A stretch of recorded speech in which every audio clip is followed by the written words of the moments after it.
Ladies and gentlemen, please take your seats. You know, no word a lie, we're a sucker for science fiction that makes you think. And if you're within the sound of my voice, that must mean you are in the seats with once more. As always, my name is Dave Voigt, and I'm the host of this podcast, where we sit down with a wide-ranging variety of industry professionals, and we pick their brain about current projects, state of the industry, how they got started, and so very much more, in a light and in a conversational fashion. And if you like how we do things around here, I'm going to go out on a limb and assume that you do, because you're listening right now. You can subscribe to the podcast. Hit that subscribe button. Give us the old 5-star rating, the like, whatever it takes. Basically, wherever you get your podcast. We're over at Apple, Amazon, Spotify, Google, pretty much everywhere. And plus, we archive every single one of our episodes over at our In the Seats YouTube channel. So if you can give us a like and subscribe there as well, we would absolutely appreciate it. Also, don't hesitate to check us out on social media. We're on the Facebook, we're on the Twitter, and we're on the Instagram, as the kids call it. At In the Seats, where else would we be? For all sorts of fun updates. And finally, and I do dare say most importantly, please pay us a visit over at In the Seats, intheseats.ca, for all the latest and greatest from the world of film, television, basically the moving image at large. Because if we love to write about it and talk about it, we love it when you come by and read about it and listen about it. So please pay us a visit on this episode. We got a fun one because it's science fiction and we love science fiction, but it's a real interesting film, and we got a soft spot for science fiction that really makes you think. And the film in question is called Karmalink, which is going to be on video on demand platforms in the US and Canada and getting a limited theatrical release for our friends in the South. And it's an interesting sort of examination of neocolonism and just sort of how technological process can affect things, and even affect the search for enlightenment. And it's set in the near future, where rich and privileged are augmented with nanotech, and there are skyscrapers that are crowding up the skyline every which way you turn. But in the small little town of Tralop Bek, a tight-knit community is threatened with a forced eviction, and the young 13-year-old Leng Heng is having vivid dreams of his past lives. And he and his friends are convinced that they are meant to find a buried Buddhist statue to save their homes, and they seek out help from a street-smart girl in the neighborhood. They follow clues across town into the past, uncovering a link with a genius neuroscientist who is on a quest to find a digital nirvana. And as Leng Heng's dreams converge on the present, his very sense of identity begins to unravel, and when it becomes clear that the stakes are higher than they possibly could have imagined, these two friends must decide how far they are willing to go to not just find this treasure, but to find the truth. This is a real interesting one that deals with spirituality and a lot of different things, and it is made in Cambodia. It is part of the burgeoning film production scene that is in Cambodia, and somebody who is sort of at the forefront of that is writer-director Jake Wachtel, who just happened to go there to teach filmmaking, and then he loved it so much he stayed and developed a film there and worked with a lot of non-actors, worked with a lot of his students who made the film. But it's a real interesting piece of sci-fi, and I can't wait for people to see it because, again, it's a real thinker. It's one that makes you really sort of examine how we're losing, to a degree, we can lose perspective in the digital age when it comes to sort of human enlightenment and the human spirit and all that sort of stuff. But it's a fantastic film, and it really sort of evokes not just the country that he is living in and sort of calls a second home now, but it's relatable on a ton of different levels, and it's really a great piece of work. We talked with Jake about this and so very much more, and I hope you get to check it out because again, we're a sucker for sci-fi, and this is one that will have a lot of people talking well after the film is over. And it is a fantastic example of sort of some of the independent filmmaking that is coming out of the Cambodian scene right now. And which is a good thing because, I mean, quite frankly, artistry had been oppressed and forgotten about and sort of pushed to the side for so very long, with the things that happened, in the past there. But the artistic scene is coming back, and I, for one, cannot be happier. But like I said, check out Karmalink, which is going to be on video on demand platforms this coming Friday, July 15th, but also in select theaters with our friends to the States. But first, enjoy our talk with Jake, because between you and me, it's a pretty good one. Hey, Jake, man. First off, just thank you so much for the time today. I appreciate this. Oh, yeah, it's my pleasure. No, I mean, congrats on the movie, man. I really enjoyed it. I mean, I guess my first question is just like, walk me through the origin of the story on your end. Yeah, I moved to Cambodia in 2014 to teach a year-long class in filmmaking to kids. And it was a beautiful experience. Really fell in love with the community where my kids were coming from. And at the end of that year, I had this idea to tell a story set in their community. I'd been talking with a lot of people and observing a lot about the changes that were happening in the process of development. How is culture changing? And so, yeah, like started dreaming about a story set in that community. But I've long been a sci-fi nerd since I was a little kid, obsessed with Ray Bradbury short stories.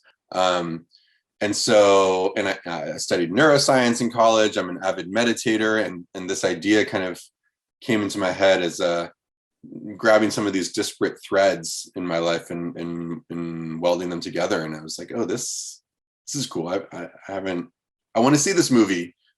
I guess I got to make it if I want to see it. So it wasn't a master plan. You can't sit there and twiddle your fingers. This is the plan from day one. No, it happened very organically and kind of spontaneously. And even after I had that idea, this is my first feature, and it's kind of crazy and a little ambitious to make a sci-fi movie in a foreign country that doesn't have a lot of film infrastructure, with non-actors, with different time periods. But I think I was excited about that idea of taking that on, but there was kind of took me a while to get my wheels going. There are a lot of moments where I'm like, oh, this is like, I'll take the next step and see what happens. And then at a certain point, I'm like, oh, we're making this movie. This is happening. Well, I mean, it feels like you almost laid the groundwork for this to happen, because, I mean, especially in a story like this, it almost feels like it would have played very differently had this been with adults as opposed to kids. This definitely needed to be sort of more kid-centric. And I mean, for you, in just sort of developing the story, for you, was it always about having kids? Well, it was always about using specifically, like the story was built from the ground up around Leng Heng and Srey Leak, who were my students when I was teaching the film class. So when I had the idea for the story, it was the two of them were the lead characters, and I based those lead characters on their personality. Leng Heng is the consummate dreamer, big-hearted, but head in the clouds. Srey Leak is a head shorter than everyone, super tiny but tough as nails, and is kind of the big boss. And so I knew that I wanted it to be about them, but I also, the story is sort of grappling with it's a coming of age story of these kids learning how the world is working in this process of development that's like outside of their control, that there's things happening to their neighborhood, their society, their culture, that it's this like kind of loss of innocence, which is such a classic framework. But I wanted to draw on a lot of really kind of familiar ideas or tropes. I mean, there's a lot of Goonies in the DNA of the film. And so, like, to have that as something that feels very familiar and comfortable as a way to explore a story set in a place that maybe is unfamiliar to a lot of viewers in America.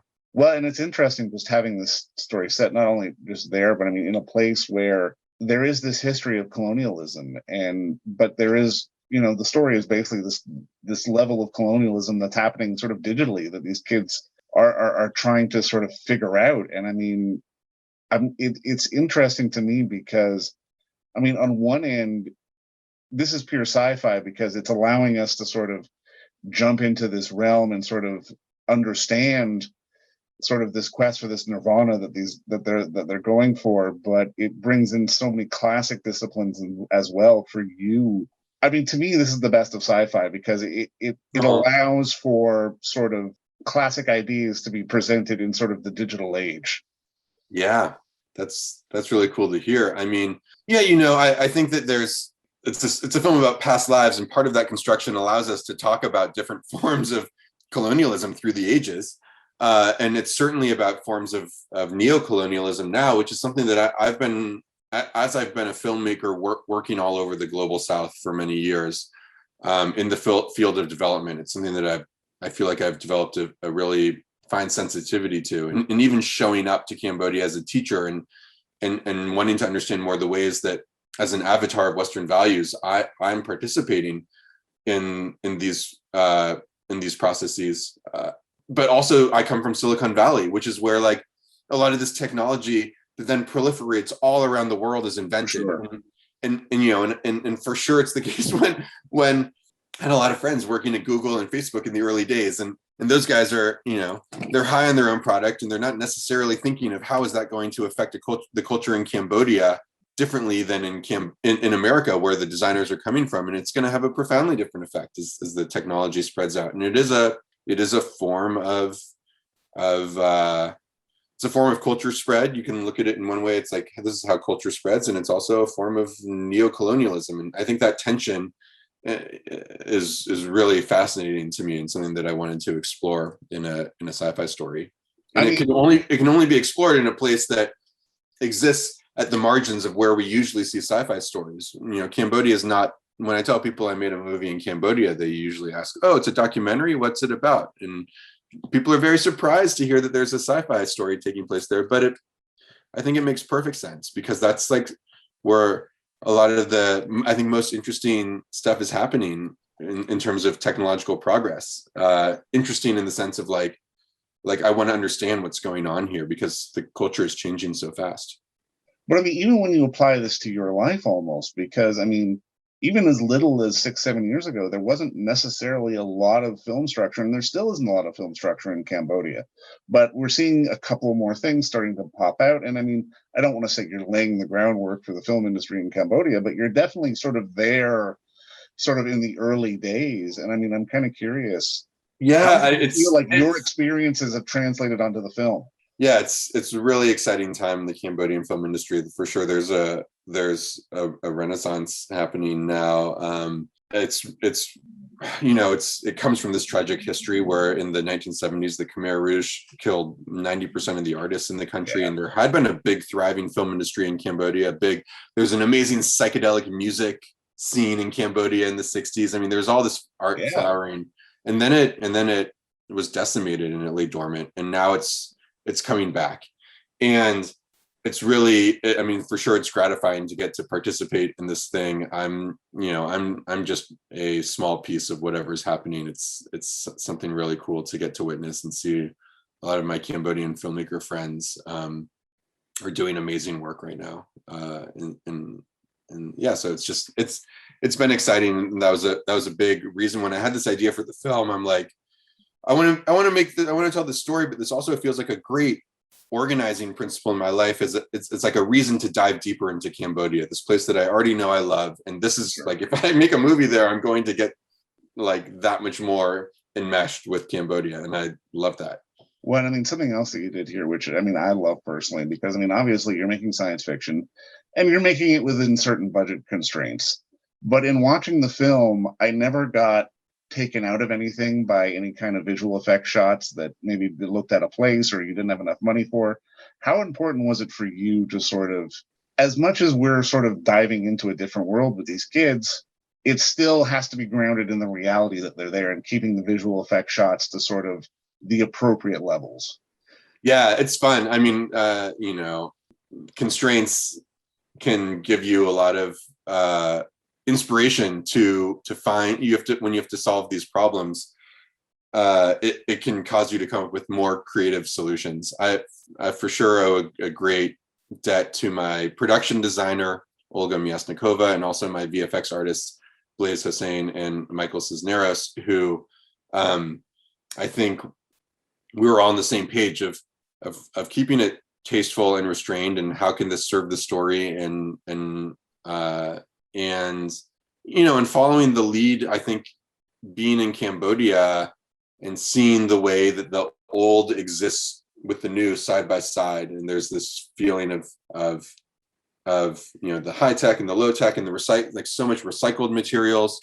I think that's where we were coming from, and there's other films that I think do a masterful job of keeping the world building really rich, but also in the background and not over explaining things. I really love Children of Men for totally, this. Yeah. Like, but we were always like, it's, this is a human first story.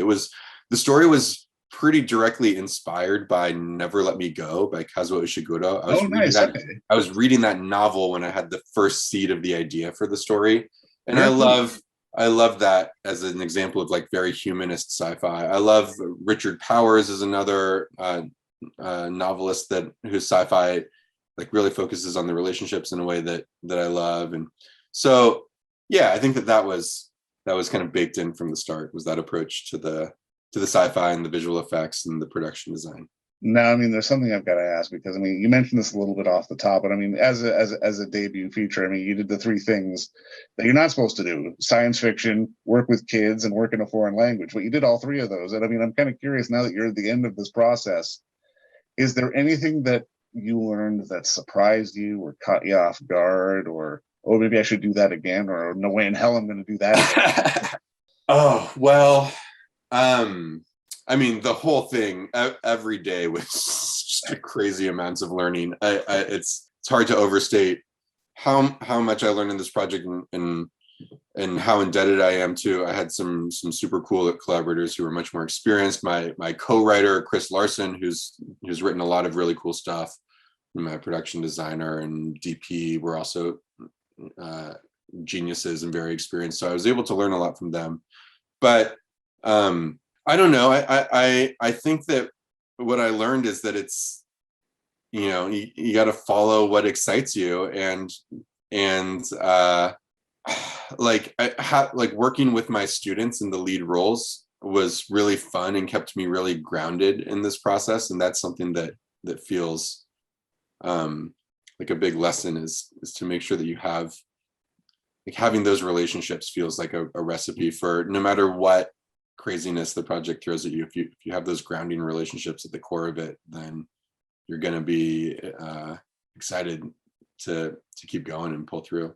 How has the reaction been from your students? And I mean, has sort of seeing the finished product spurred them to maybe want to do their own one day?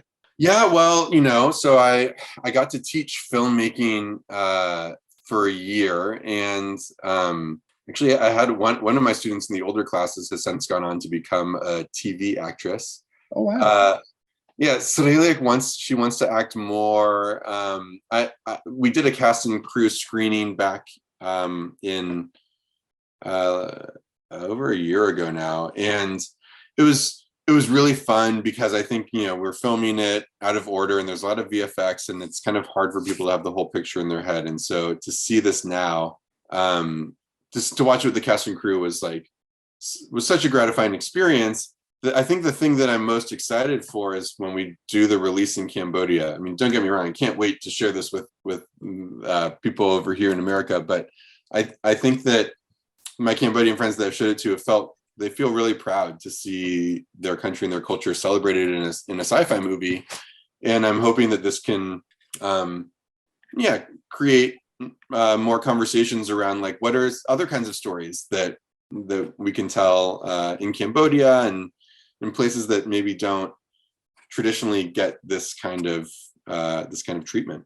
But I mean, you know what, at the end of the day, I mean, I think this is the kind of film that really sort of embodies the idea of what science fiction is supposed to be about, because it's supposed to spark conversation and get people talking and get people interested in other things. And I mean, I definitely think you've done that here. And I mean, I'm just curious, just as I start putting a bow on all this, because I mean, I'll admit, I'm here in Canada, I'm in Toronto, just so you know. Mm-hmm. But I mean, I think audiences are really going to sort of jump into this because it's one of those pieces of science fiction that will sustain on sort of rewatch as you get more out of it. And I'm kind of curious for you, as we're on the brink of it being out to the masses, what do you hope people pull away from the film? Yeah, I hope that people watch it with their friends and talk and want to talk about the, these themes around technological progress, around ideas of progress, and our like societal march towards, are we moving towards enlightenment? There's the scientist character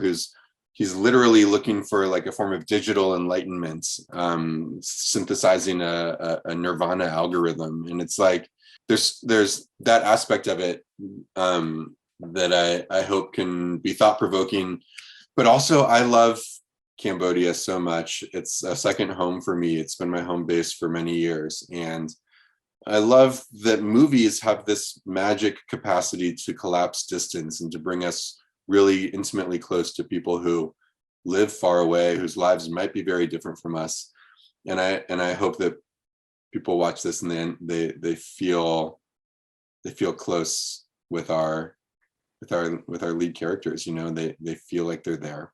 Man, I'm glad you said that, because I think you've done that and then some, because it's that search for enlightenment is something that, in one way, shape, or form is something that is very relatable. No matter if you live in Toronto, New York, Paris, Cambodia, it's one of those things that is eternal to the human condition. And you've done a hell of a piece of work, and it's a fantastic film, man. And just thank you so much for the time today. Akun Charan, thank you very much. And don't forget to visit our friends over at Bay Street Video for all your DVD, Blu-ray rental, or purchasing needs this summer, as they are still open for curbside and some mailing delivery as well. Over at 1172 Bay Street, Toronto, Ontario, Canada, you can give them a call at 416-964-9088. That's 416-964-9088. Or send them an email at baystreetvideoto@gmail.com for any of your DVD and Blu-ray needs.